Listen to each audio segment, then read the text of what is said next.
আগস্টের পরে দেখতে পেয়েছি ইসলামের শত্রু দল যেই জামাত হলো ইসলামের শত্রু। জামাত এদেশের ধর্মভীরু মানুষকে ইসলামের ভুল ব্যাখ্যা দিয়ে জান্নাতে দাঁড়িপাল্লায় ভোট দিলে জান্নাতে যাওয়া যাবে এমন ভুল ব্যাখ্যা দিয়ে মানুষকে বিভ্রান্ত করছে। পিরোজপুরে ধানের শীষের পক্ষে গণসংযোগ ও প্রচারণা চালিয়েছে ডাক্তার জুবাইদা রহমান পরিষদ। শনিবার বিকেলে সরকারি সোহরাওয়ার্দী কলেজ রোড থেকে একটি মিছিল শুরু হয়ে শহরের গুরুত্বপূর্ণ সড়ক প্রদক্ষিণ করে বিলাস চত্বরে এসে শেষ হয়। মিছিল চলাকালে নেতাকর্মীরা পিরোজপুর ১ আসনে বিএনপি মনোনীত ধানের শীষের প্রার্থী অধ্যক্ষ আলমগীর হোসেনের সহ ধানের শীষের পক্ষে বিভিন্ন স্লোগান এবং সাধারণ মানুষের মাঝে লিফলেট বিতরণ করেন। ধানের শীষে ভোট দিলে পিরোজপুর আমরা যদি এই সদর ১ আসনে আলমগীর হোসেনকে বিজয় করতে পারি তাহলে পিরোজপুর আপনার একটি শিল্প অঞ্চল এবং উন্নত রাষ্ট্র হিসেবে গড়ে উঠবে।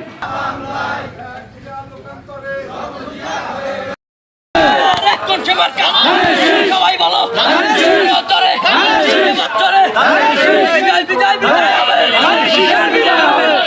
পিরোজপুরবাসী, আপনারা দেখেছেন যে ১৭ বছর ওই স্বৈরাচার যে বাংলাদেশের মানুষের গণতান্ত্রিক অধিকার কেড়ে নিয়েছিল, সেই গণতান্ত্রিক অধিকার আদায়ের লক্ষ্যে বাংলাদেশ জাতীয়তাবাদী দল দেশনেত্রী বেগম খালেদা জিয়ার নেতৃত্বে এবং জনাব তারেক রহমানের নেতৃত্বে আমরা সারা বাংলাদেশে আন্দোলন সংগ্রাম চালিয়ে গেছি।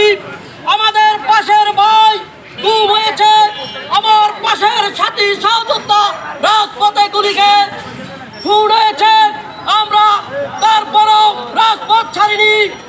আমরা আমাদের জীবনের ঝুঁকি নিয়ে আমাদের শেষ রক্তবিন্দু থাকা পর্যন্ত আমরা এদেশের মানুষের গণতান্ত্রিক অধিকার আদায়ের লক্ষ্যে রাজপথে ছিলাম। কিন্তু আমরা এই ৫ আগস্টের পরে দেখতে পেয়েছি একটি ইসলামের নামে একটি ইসলামের শত্রু দল, যে দলটি সম্পর্কে আপনারা জানেন ইতিমধ্যে ইসলামিক দল হিসেবে আমরা জানি হেফাজত ইসলামী। হেফাজত ইসলামী গত পরশুদিন বলেছে যে জামাত হলো ইসলামের শত্রু। জামাত এদেশের ধর্মভীরু মানুষকে ইসলামের ভুল ব্যাখ্যা দিয়ে জান্নাতে দাঁড়িপাল্লায় ভোট দিলে জান্নাতে যাওয়া যাবে এমন ভুল ব্যাখ্যা দিয়ে মানুষকে বিভ্রান্ত করছে। তাই আমি আপনাদের বলতে চাই, পিরোজপুর সদর ১ আসনের প্রতিটি মানুষকে, প্রিয় ভাইয়েরা আমার, প্রিয় বোনেরা আমার, আপনারা আমাদের দেখেছেন এই ১৭ বছর এই পিরোজপুরের অলিতে গলিতে আমাদের দাবি আদায়ের জন্য আমরা মিছিল করেছি, পুলিশের মার খেয়েছি, আওয়ামী লীগ যুবলীগ ছাত্রলীগের মার খেয়েছি, তারপর আমরা রাজপথে ছিলাম আপনাদের বিরুদ্ধে, সারা বাংলাদেশের মানুষের বিরুদ্ধে। যখনই যেখানে অন্যায় অনিয়ম হয়েছে আমরা প্রতিবাদ করেছি, তখন এই জামাত ইসলামকে আপনারা পিরোজপুরের রাজপথে কোনদিন দেখেছেন? এই হারানো গণতন্ত্র পুনরুদ্ধারের জন্য তারা এই পিরোজপুরের রাজপথে এসে কোনদিন একটি কথা বলে নাই। তারা তলে তলে ওই আওয়ামী লীগের সাথে একটি রাজনৈতিক সমঝোতা করেছিল। আমি আর একটি কথা বলতে চাই, আপনারা দেখবেন ওই 2023 সালের 28শে অক্টোবর আমরা নির্দলীয় নিরপেক্ষ সরকারের অধীনে ঢাকা সমাবেশ করেছি। সেই সমাবেশে আমাদের ভাই সহযোদ্ধা পুলিশের গুলিকে মৃত্যুবরণ করেছিল, কিন্তু জামাত সেদিন রাজপথে ছিল না।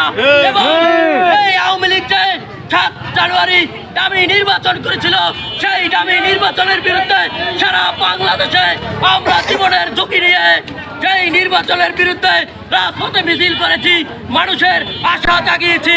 মানুষ আমাদের থেকে আশ্বস্ত হয়েছে যে একদিন এই স্বৈরাচারের হাত থেকে বাংলাদেশ মুক্ত হবে।